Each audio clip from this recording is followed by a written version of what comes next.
Dear students, good morning. हम पढ़ रहे थे टीनिया सोलियम के बारे में और कल हमने इसके बॉडी वॉल के बारे में पढ़ा था। आज हम पढ़ेंगे इसके एक्सक्रीटरी सिस्टम और नर्वस सिस्टम के बारे में। तो सबसे पहले है इसका एक्सक्रीटरी सिस्टम या इसका उत्सर्जन तंत्र। टीनिया सोलियम में हाईली डेवलप्ड एक्सक्रीटरी सिस्टम पाया जाता है, यानी कि अत्यधिक विकसित उत्सर्जन तंत्र पाया जाता है।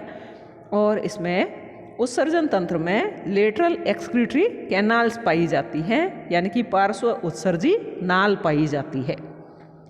टीनिया में इन कैनाल्स की संख्या 4 होती है, जो कि इसके पार्श्व में दो एक्सक्रीटरी कैनाल्स दोनों तरफ पाई जाती है।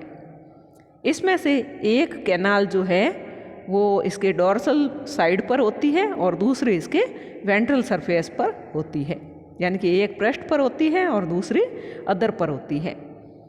ये कैनाल्स स्कोलेक्स से लेकर के इसके लास्ट प्रोग्लोटिड तक पाई जाती है। डोर्सल लेटरल एक्सक्रीटरी कैनाल केवल इसके एंटीरियर पोर्शन तक, यानी कि बॉडी के एंटीरियर पार्ट तक या इसके केवल अग्रभाग तक ही सीमित होती है, जबकि वेंट्रल लेटरल एक्सक्रीटरी कैनाल्स जो है बॉडी के लास्ट सेगमेंट तक पाई जाती है। दोनों ओर की ventral lateral excretory canals last proglottid को छोड़ करके से सभी प्रोग्लोटिड्स में ट्रांसवर्स कैनाल के द्वारा जुड़ी हुई होती हैं या अनुप्रस्थ उत्सर्जी नाल के द्वारा जुड़ी हुई होती है। ये अनुप्रस्थ उत्सर्जी नाल जो है, यानी ट्रांसवर्स एक्सक्रीटरी कैनाल जो है, प्रोग्लोटिड के पोस्टीरियर पार्ट में पाई जाती है या इसके पश्च भाग में स्थित होती है।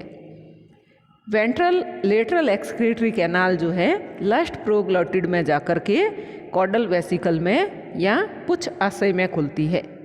जब एक बार इसमें एपोलाइसिस की क्रिया होती है, यानी निर्मत इसमें बॉडी के लास्ट सेगमेंट्स जो है वो टूट करके अलग होते हैं, तो कॉडल वेसिकल भी विलुप्त हो जाता है।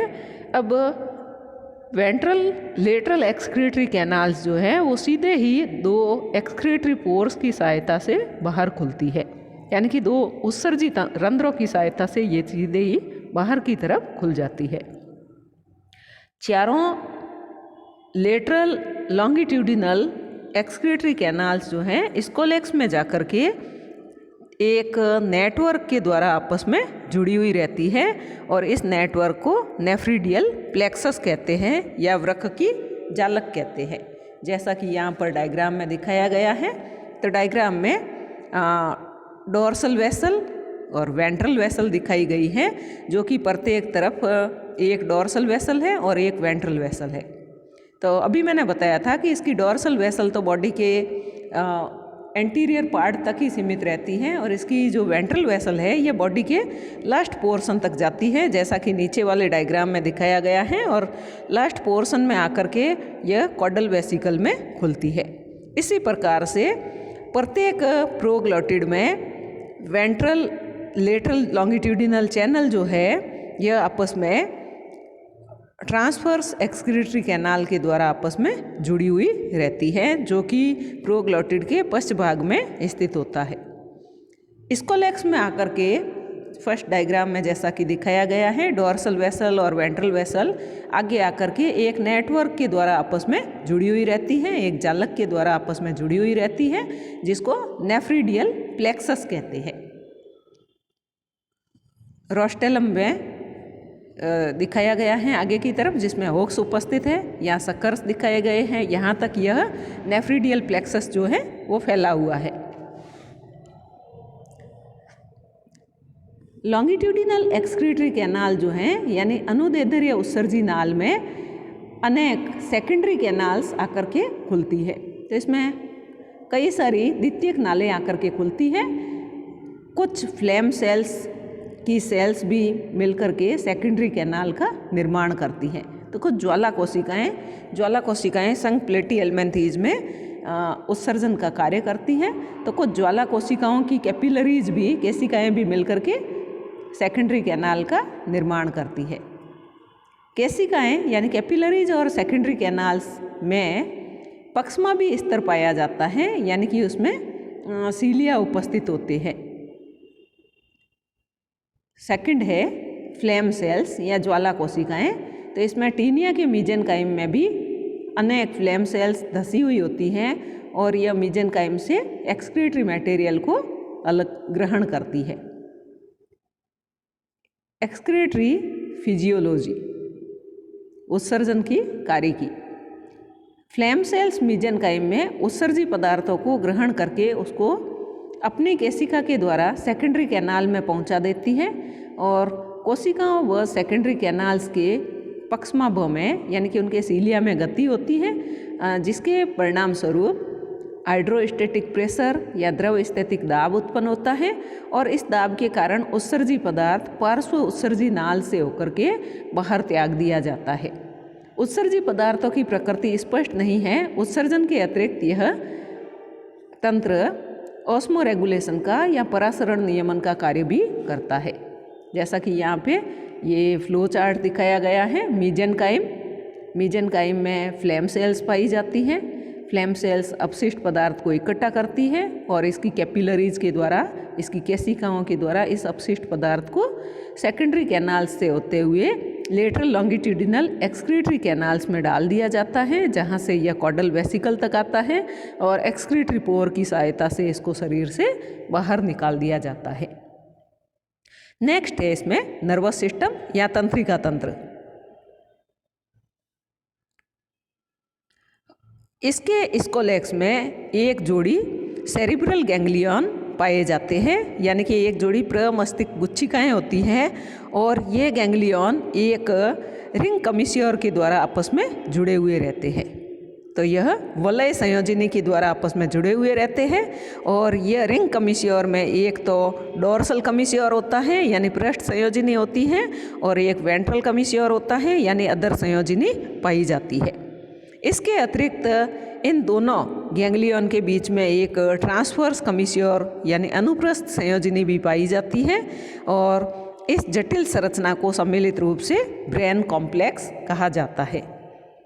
जैसा कि यहाँ पर डायग्राम में दिखाया गया है, इसमें सबसे ऊपर वाला नहीं, बीच वाला भाग आप देखो तो इसमें दो सेरिब्रल गैंग्लियन है और ये सेरिब्रल गैंग्लियन आपस में रिंग कमिश्योर के द्वारा आपस में जुड़े हुए हैं। इसमें एक डोर्सल कमिश्योर है ऊपर वाला, नीचे वाला वेंट्रल कमिश्योर है और बीच में जो है वो ट्रांसवर्स कमिश्योर है। तो यहाँ लिखा हुआ है गैंग्लियोनेटेड ट्रांसवर्स कमिश्योर। इसको ब्रेन कॉम्प्लेक्स कहते हैं। ब्रेन कॉम्प्लेक्स या मस्तिष्क जटिल से 8 तंत्रिकाएं उद्गमित होती हैं, 8 नर्व्स निकलती हैं और ये एंटीरियर पार्ट में जाकर के, अग्रभाग में जाकर के एक अन्य नर्व रिंग से जुड़ जाती हैं या तंत्रिका वलय से जुड़ जाती हैं, जिसको रोस्टेलर नर्वस रिंग कहते हैं।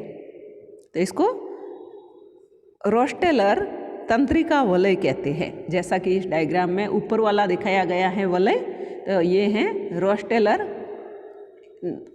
गैंग्लियन इसमें उपस्थित है और रोस्टेलर नर्व रिंग है।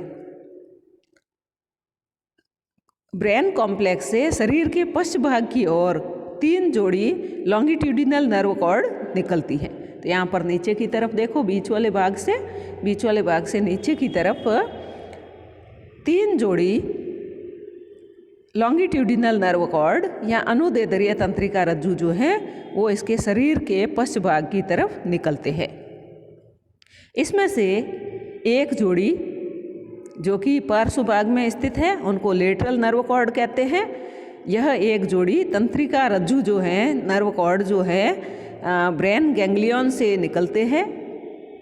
तो ब्रेन गैंग्लियन से ओरिजिनेट होते हैं। यह अधर पार्श्व उत्सर्जी नाल के बाहर से मध्यांश भाग से होकर गुजरती है।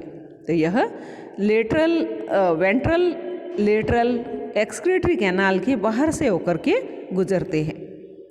प्रत्येक ओर की लेटरल नर्व कॉर्ड के साथ दो एसेसरी लेटरल नर्व कॉर्ड भी पाए जाते हैं। तो इनके साथ में दो एसेसरी यानी सहायक पार्श्व तंत्रिका रज्जु भी पाए जाते हैं। सेकंड है डोर्सल नर्व कॉर्ड। यह एक जोड़ी डोर्सल नर्व कॉर्ड या पृष्ठ तंत्रिका रज्जु पृष्ठ संयोजनी यानी डोर्सल कमीश्योर से निकलते हैं।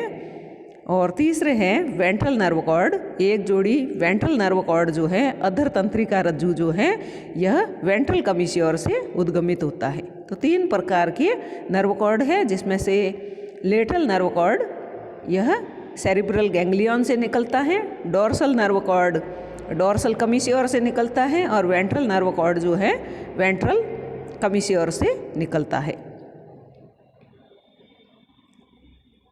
इसमें डायग्राम में इनके बारे में दिखाया गया है और प्रत्येक खंड में ये जो है 3 जोड़ी तंत्रिका रज्जु आपस में जुड़े हुए हैं।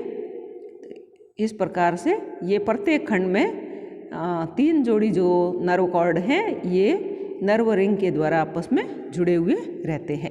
Thank you.